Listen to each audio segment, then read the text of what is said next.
ከዕለታት አንድ ቀን በኢትዮጵያ ውስጥ በምትገኝ በአንዲት ትንሽዬ ሰፈር የሚኖር ኪዳን የሚባል ልጅ ነበር። ሁሉ ቀን በጎቹን በመጠበቅ እንዲሁም ሲደብረው አገረኛ የሆኑ ዘፈኖችን በመዝፈን ቀኑን ይገፋ ነበር። ነገር ግን ከዕለታት አንድ ቀን ፀሐይ ደምቃ በወጣችበት ሰዓት ኪዳን አንዲት ወፍን ይመለከታል።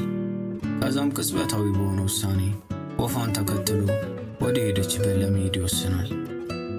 ወፏም በጎቹን ከሚጠብቅበት ስፍራ ራቅ ወዳለ ኪዳን ደፍሮ ሄዶበት ከማያውቀው ስፍራ ይዛው ትሄዳለች።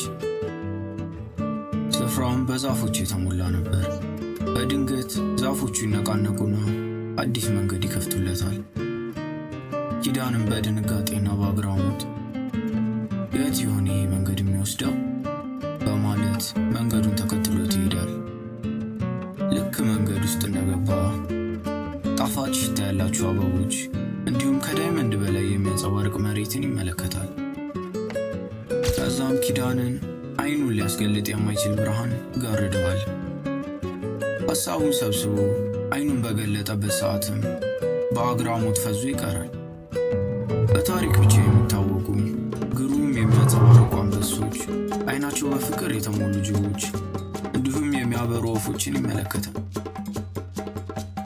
ከአዕዋፍቱ መሃል አንድ አስገራሚ እንስሳ ክንፎቹ እንደ ፀሐይ የሚያበሩ ትልቀቱ ተራራን የሚያስንቅ የዚች ቦታ ጠባቂ ጊዳ የተባለ እርግብን ያያል። በስውሩ ሸለቆ መሃልም ድንጋዮች ክብ ሰርተው ቁጭ ያሉበት አንድ ቦታ ነበር። ድንጋዮቹም በውስጣቸው የኢትዮጵያ ታሪክ የተጻፈባቸው ነበሩ። ከዛም አንድ ቀይ ፀጉር ያለው ሰው ወደ ኪዳን ይመጣል። ስሙም እንቆይ ይባል ነበር። የስውሩ ሸለቆ ዋና ጠባቂም ነበር። እንኳን ደህና መጣህ ይለዋል እንቆይ። ይህ የዚህ ስፍራ ድብቅ ሸለቆ ነው።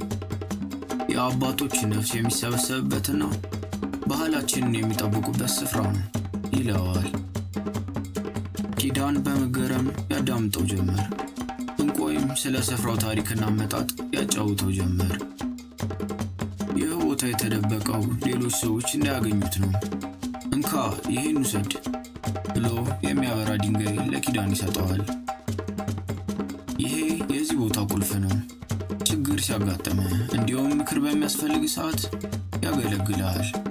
ግን እንዳትረሳ የዚህን ቦታ ሚስጥርና ታሪክ መጠበቅ ያንተ ግዴታ ነው ይለዋል።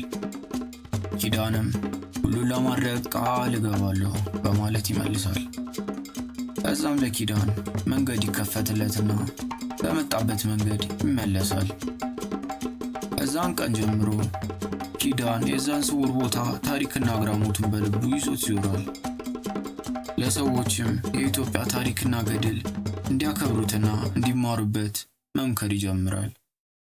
የኪዳንና የስውሩ ሸለቆ ታሪኮች እስካሁን ድረስ በኢትዮጵያ ከሚነገሩ ታሪኮች ውስጥ አንዱ ነው።